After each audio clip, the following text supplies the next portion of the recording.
Starting to develop a yarn is, we kind of go into this idea of a sense of place, and a sense of place has been important to us from the very first yarn that we created was one that we called Terra, and that place was the earth, Terra of the earth.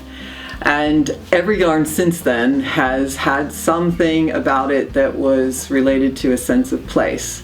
So when we were coming up with an idea for the Arranmore blend, what was the sense of place that we would be drawn towards? And we had a lot of things on the list, and one of them that we explored was this Donegal tweed and the long tradition of developing tweed fabrics by local crofters in County Donegal in Ireland.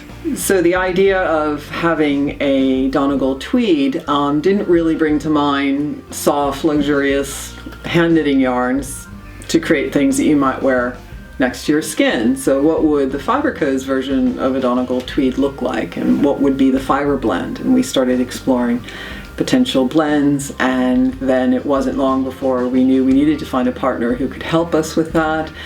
And while there are a lot of mills who say they spin something similar to a Donegal tweed, there's really only one in the world that can make a true Donegal tweed, and they're in County Donegal.